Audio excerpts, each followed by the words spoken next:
Hello and welcome back for another episode of Indie Impressions. My name is Nick, and today we're looking at All of Our Friends Are Dead. That is a depressing title, I have to say.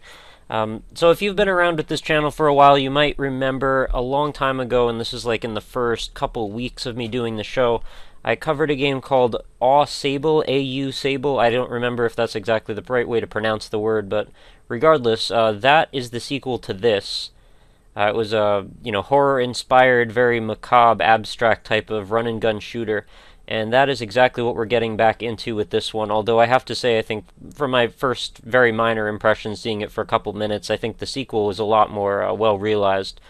But regardless, I like to see where things come from and see the path that games take as they go through, the developer's creative process and evolution towards reaching the vision that they want. So we're going to take a look at this game here, and we're going to see if it has a lot to offer us. So let's see. The ringing temple bell burns out at the horn... Okay, well, I didn't really time that very well, but okay. So here we are, some sort of, like, kind of strange-looking, dog skeleton-looking guy with a crazy super automatic fire rocket launcher gun.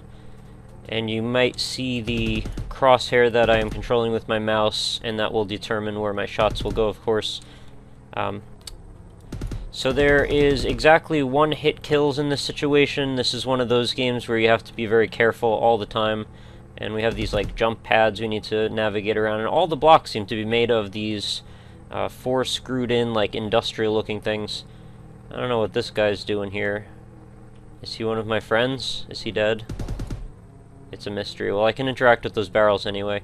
And we've got like these red stars and what looks like snow falling, but I'm gonna bet, since I'm a fan of Silent Hill, it's probably ash. And since this game is such a depressing title, it's probably ash of our friends that have been incinerated. And now we will encounter some sort of Cthulhu octopus monsters or something. Squid monsters. So let's blow this pillar up here and see what we can do about dispatching them with our super fire automatic rocket launcher gun. And when I kill these things, it actually makes the sound of a dial-up modem connecting, which is pretty creepy. I have to say, as far as atmosphere in the first screen, not super compelling yet, but I do know that it gets a little bit better, and I've seen some of the art from later... Oh, that was a bad jump.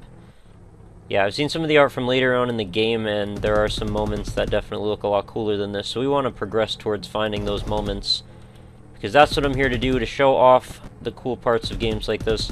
And there's another run-and-gun shooter that I really want to cover someday in the future called Abuse. And if you know your game history very well, you may recognize the developer of that game to be Bungie. And I probably don't need to explain to you who they are. That was a bad move. I'm going to start using the quick save mechanic because I don't want to replay the beginning multiple times. But yeah, if I ever do get to cover Abuse, it's kind of negligible whether or not that's an indie game, because if, like I said, if you know who Bungie is, they're not exactly indie anymore. Maybe they could be construed to be indie at that point in time. I just hit F5. Hopefully the quick save function will work just fine. Haven't tried that yet. And yeah, so we'll see what you guys think about that. Should I cover games that maybe used to be indie, and, well, the developer anyway used to be indie, and they are no longer for one reason or another. Yeah, it's kind of hard to say what to think about that. You know, once you've developed Halo, you can't really play yourself indie anymore. But there is an evolving discussion about what exactly indie means, and, like, at what point does an indie game become a mainstream game? I mean, we've seen that evolution happen, obviously, with Mojang and Minecraft. I mean, they were absolutely indie, no question about it. And now that they've sold 7 million copies of Minecraft, yes, that's the actual number. And that's probably just PC. I don't know if that number includes even the Xbox Live Arcade version. But yeah, we will see what you guys think about that. What do you think about that? Is Mojang still an indie company? I kind of feel like they maybe are, but I could see an argument in either direction. But without further ado, we've reached the sign that says falling, falling, falling, falling, and we're going to be eaten by this snake neck monster, which reminds me a little bit of Orochimaru, the Snake Man. And we are now privy to our very first trippy background, bloodfall, psychotropic, seizure-inducing, I don't know what you want to call that, barcode. Threw another save down. We'll still see if that is helping us. I can't see what's under me, so I'm just going to hope for the best. It would be kind of a dick move to put a blood pit, or whatever you want to call that thing, underneath a bottomless, a spot you can't see, anyway. So these octopus monsters are bouncing very high, and I actually can't see where they're going. And it appears like maybe I can't shoot them when they're off the screen, so I just have to kind of hope for the best here. I'm going to make a jump. Okay, well, they're just falling randomly, I don't know. F6 to load. Cool, it works. As much as I did want to see that crazy neck monster vomit me up again, I'm going to pass on this one. So I do want to make sure that I stay true to my roots on indie impressions, and that we do cover some weird games from time to time, because that's really what inspired me to do this series. I really like the idea of playing games that are just strange as hell, and challenge your expectations on the boundaries of what is and isn't entertainment, or are games versus art. All of that stuff, I really want to have that discussion. I want to promote that discussion with this show, and I think stuff like this definitely helps do that. Whether it be through squid monsters, abstract art, faux horror, giving people seizures, making virtual gallery spaces, giving you tranquil places to rest your head. All of these things are experiences that I am engaged in on a daily basis with the Indie Impression series. And every now and then I also like to just play a game that's a game, and there's not really much of a controversy about. You know, I just did Cube the other day, and that was, I don't think anyone thinks that's a particularly controversial art game or anything. It's not really even an art game, it's just more of a puzzle game. Run, watch the cowards run, watch the cowards run, watch the blah, blah, blah, blah. Okay. Yeah, any game that's going to have just straight-up typography overlaid onto its environment, I think they're probably challenging some sort of conventions in some method. I wonder what the evolution of this background is, and I wonder if you guys are bothered by the fact that it's going on for this long. What does that say? Down, down, down. Okay, well, let's break some of these columns and continue down, down, down. Whoa, hello. What is that?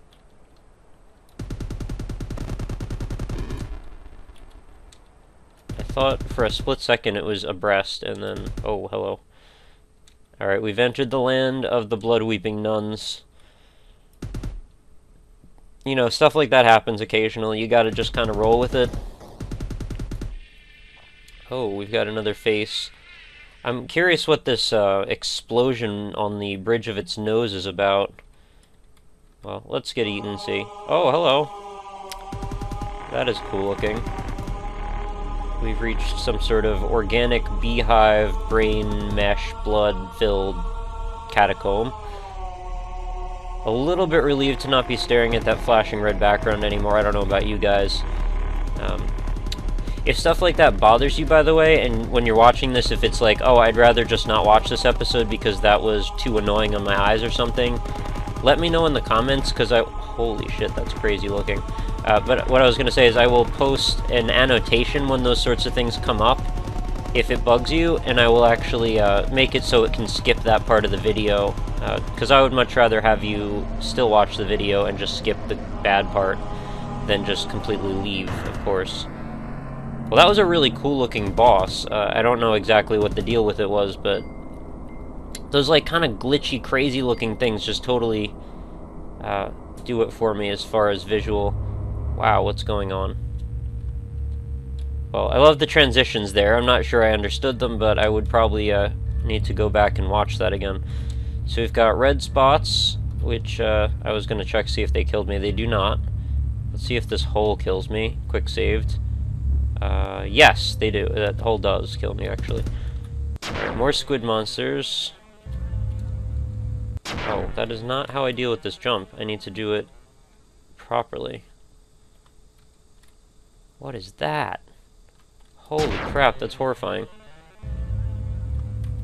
You know, when stuff's just like wiggling around and like kind of glitch looking, What was that? There was like an arrow that just went through behind me. Oh, that's a field of spikes. Yeah, that kind of stuff just really does set me off as far as being creeped out. And I think that's the goal.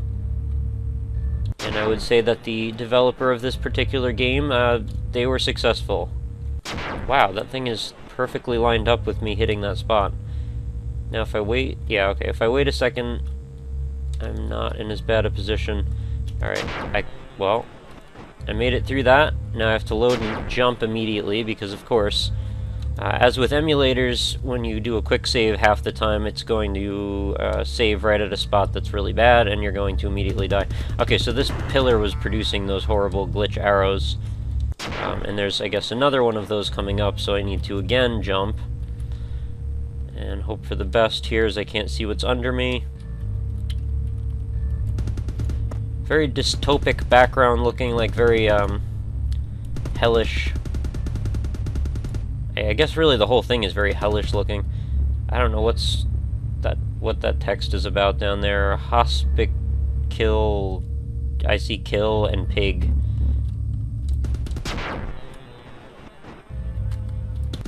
I thought I saved it again.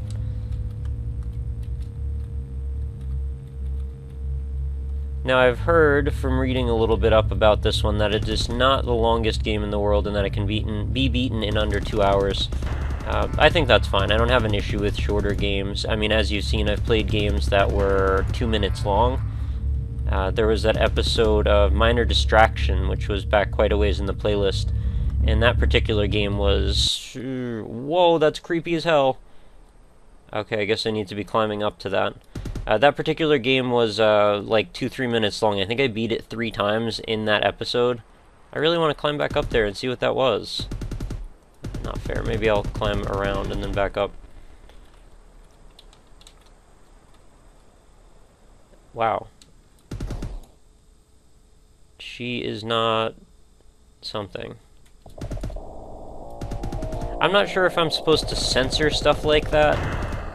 I mean, I have been on YouTube for a few years, but like I've never really run into a position where there were things like breasts on the screen and that I needed to like handle that somehow. I don't know if that's even allowed.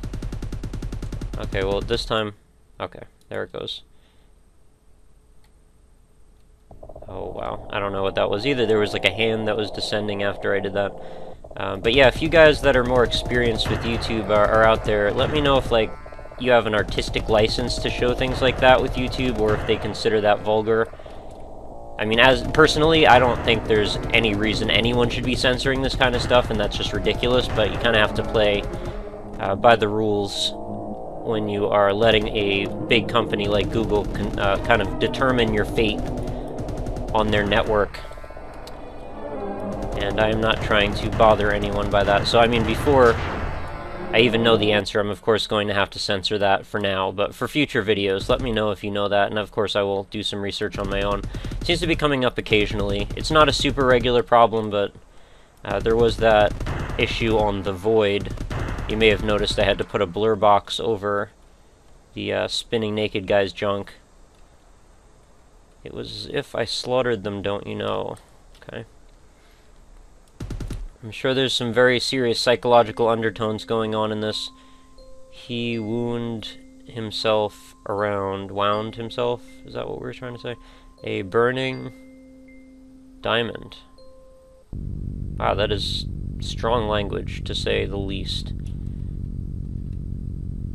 What in the hell is that? Is that some kind of embryo? What just killed me? I don't even know. Oh, there's bullets coming out of it. I'm guessing this is a boss. Not even seeing the things that are killing me half the time. What the hell? Everything's so creepy in this game.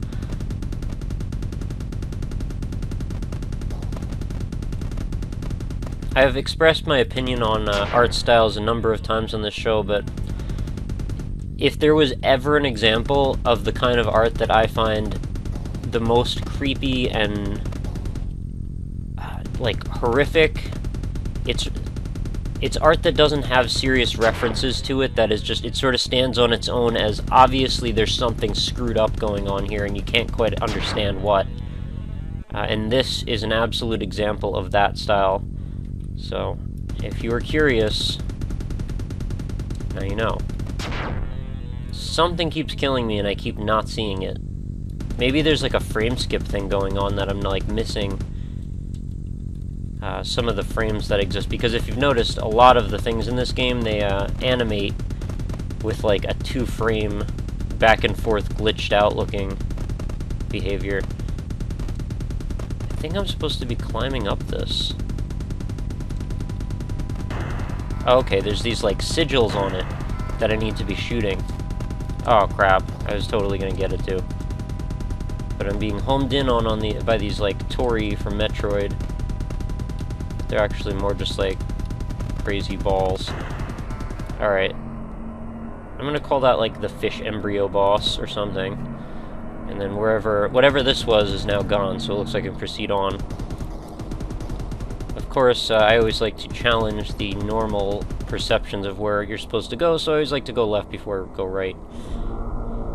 Oh, okay, we've got some different graphics going on here. That background is giving me a little bit of motion sickness, I have to admit. And I'm not generally prone to that. Something about the speed that it's moving at. What is that? There's like text coming down from the corner of the screen. And this looks like a key door.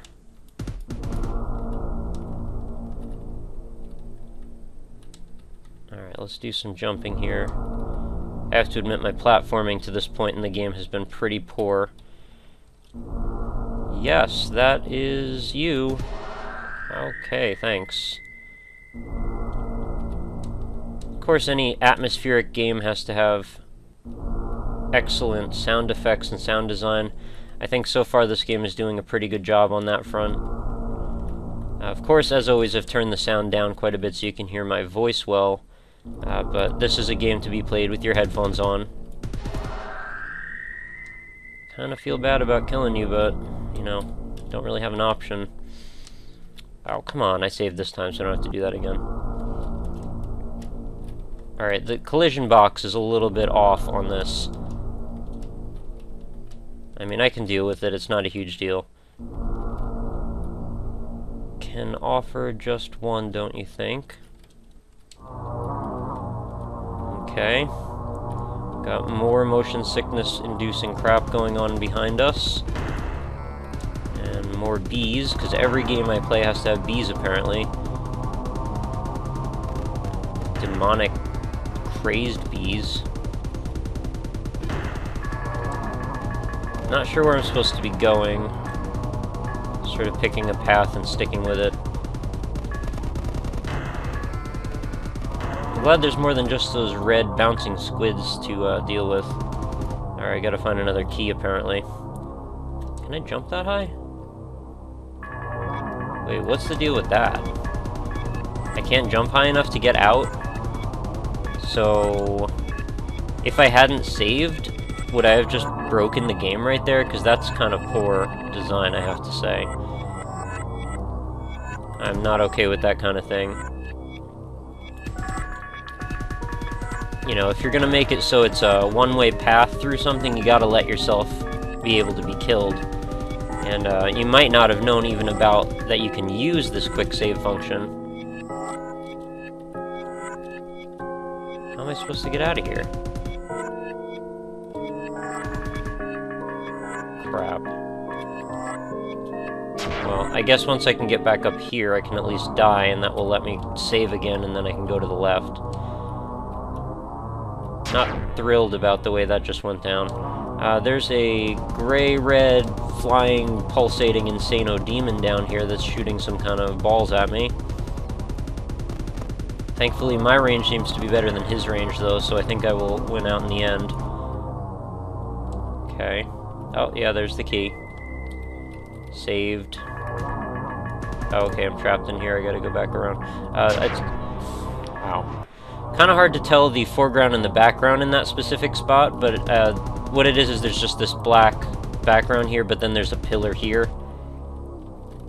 When I go around, you'll see more of those pillars. thrilled with that guy either. I gotta go up and around again. I'm gonna be saving a little obsessively so I don't have to repeat too much here. Get rid of the demon bees, go up, get rid of this pillar. Alright, so far so good. And that glitched out stilt monster. Cool. Progress. That is a creepy face. Whoa, the music.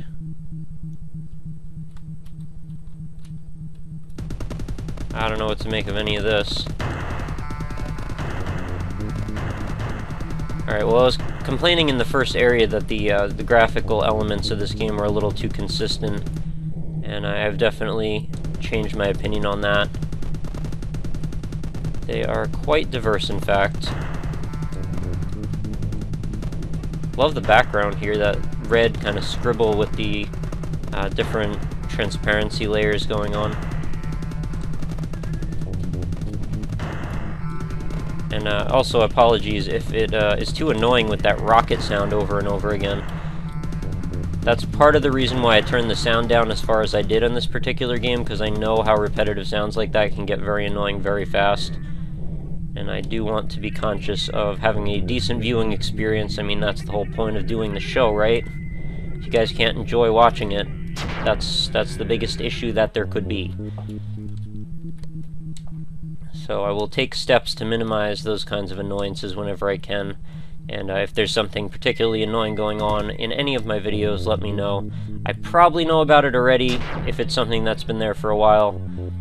And if it's an issue like my headset quality is not quite good enough, well, you know, I hate to say it, but unfortunately can't really do a lot about that right now.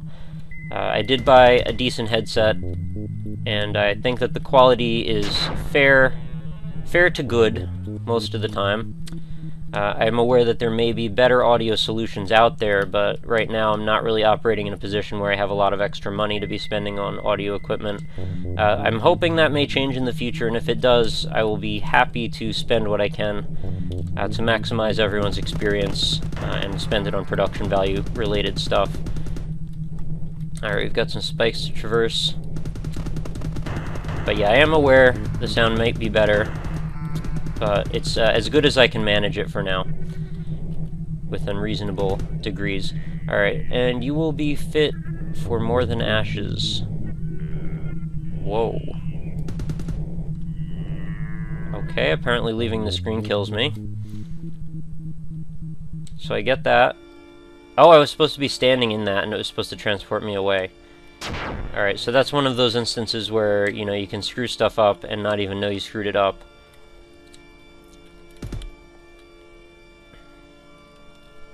And I'm not sure I'm supposed to go here. I guess follow the yellow brick road, or the red brick road, whatever road. Follow your road wherever it goes to Fruit Loops. And I should also mention there is a third, I don't know if I want to call it a sequel, I think it's more like a prequel in this series, and it's a first-person horror shooter. Done in a kind of a flat-shaded sprite style. I'm not really sure what kind of references I could make that would give you an idea what I'm talking about, but that is another thing I'd like to cover because I do find the art in this to be so interesting and engaging that I want to pretty much see everything that's on offer. So those pillars seem to require a red key, I guess. And that's something I'd like to do in the future. So if any of you guys have tried that game in particular, I don't remember the name off the top of my head, but feel free to let me know how it was. I will still have my own impressions when I get to it. Working down on our giant pile of games, I think I am, I had over 100 in my folder at one point. I think I am down to 101 right now. And again, that's going through several games a day. Some of them are great, and some of them just simply don't record. And this was one that was actually very close to being one of those. I do a test check on every single episode before I start to make sure the sound and the visuals are going to come out on a level that I feel comfortable with posting. And there are instances where it might be stuttery, it might be choppy, the audio might not be right with it, and that can vary for several reasons. Sometimes I use Fraps for audio, sometimes I use Camtasia, sometimes I use Audacity. I take this on a per-game basis, how I'm going to treat these instances. And with this particular game, the issue was that I needed to use fraps because Camtasia was not running properly. Oh, we've got a boss. Okay, I wanted to save before I fought it, but I didn't get the chance to. What was I saying? So this particular game, when I started up, I needed to use fraps, and fraps was not cooperating properly. I needed to capture the title screen, because that's the thing with me. I feel sort of awkward starting up a game if it's from some arbitrary point within the game. I really like to show, here's the beginning, and here's how we get to the first point. Saved. And this one was in a way that if you hit any buttons, because I have to activate fraps somehow, right? So I have to hit a button. But if you hit any buttons, it will leave the title screen. And that would normally be not a huge deal, except with this particular game, I couldn't really start fraps except at that title screen. Alright, how did I get up before? I think I missed something. So yeah, I tested that out. Eventually I figured out that I could actually start fraps on a preloader box before it actually started at all, and that would actually let me record the way I preferred. Is there another path I missed? Maybe through here? Oh, come on. I know I got over this before. Maybe go up. What did I do? I thought I got on that edge somehow. There's no way I'm going to be able to cover that gap. Oh, I know what. Oh, well, that works too. I actually was up a... Oh, that's a dead end. Screw me, never mind.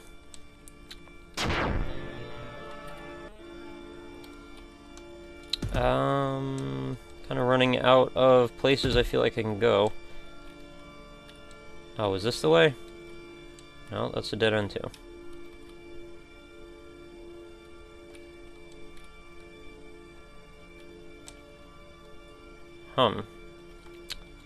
Alright, load. I must have had that key. There it is. You know, I get on these tracks of talking for long periods of time, and then I sort of forget my trajectory in the actual game. Which is unfortunate, but can't be helped. You know, talking and playing sometimes is a little hard. Especially playing a different game every time, like with the Binding of Isaac and the pseudo podcast that me and Anza do, which I highly recommend that you listen to because it's kind of hilarious. With that, I've gotten so used to how Isaac works, like the conventions and how I need to control it, and like I can sort of sort what's going on site, like in a couple milliseconds when I see it most of the time. That I feel kind of comfortable playing and talking, and in fact talking about just about anything, and I don't really get too distracted, and well, sometimes, but not always. But with a different game each time, it's like I gotta learn how to sort what's in front of me and still keep my train of thought going. If you haven't done it, talking and playing games at the same time is kind of hard, especially when you first start out. But the more you do it, the more you'll get used to it. I don't know what that is. I think I probably needed to shoot it, though, to do damage to this thing. Yeah, that's the shield, I guess. So I gotta watch out for bees, take out this shield, and shoot it more before it can regen.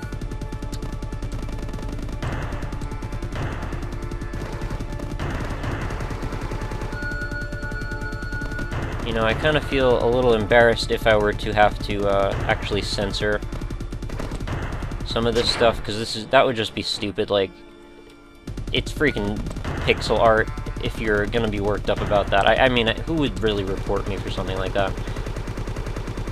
And I don't really want to sit there for an hour and a half going over every frame of the video, putting blur boxes on everything. Oh, we've got lots of bees this time. I could actually be saving as I go. Seems way harder this time than the first time.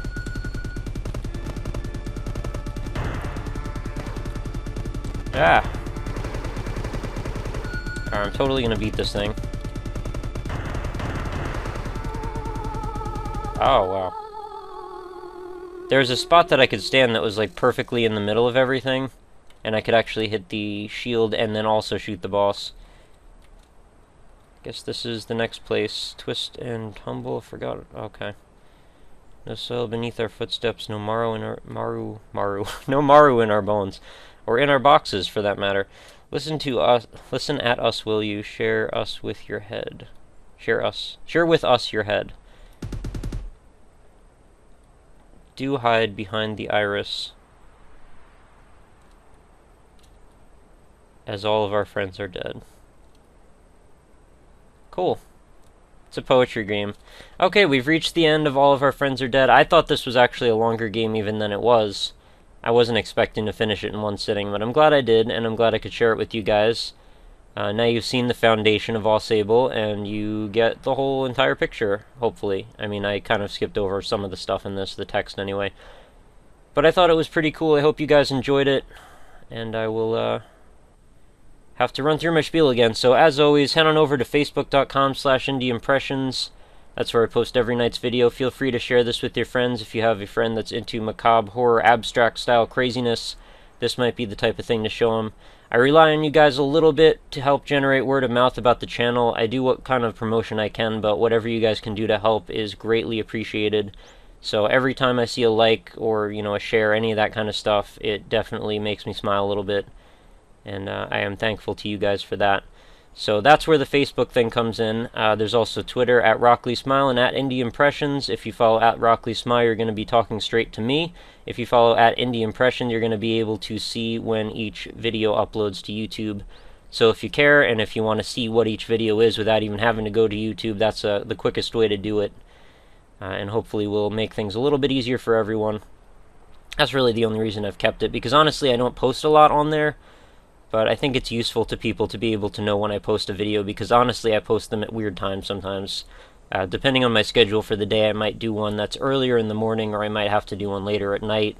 If I've exhausted my pre-recorded supply of episodes, sometimes I have to do them the same day I post them. Most of the time, though, I try to record at least 4 days, 3 or 4 days in advance, if not a week, under most optimal conditions. But it depends what I need to use my free time for, so... you know, a lot of what-ifs. Anyway, that will do it for today's episode. Thank you again for watching, and I will see you again tomorrow because I do these every single day. And if you're not subscribed, feel free to. I value that most of all. So, thank you again. See you guys tomorrow, and have a wonderful night. Good night.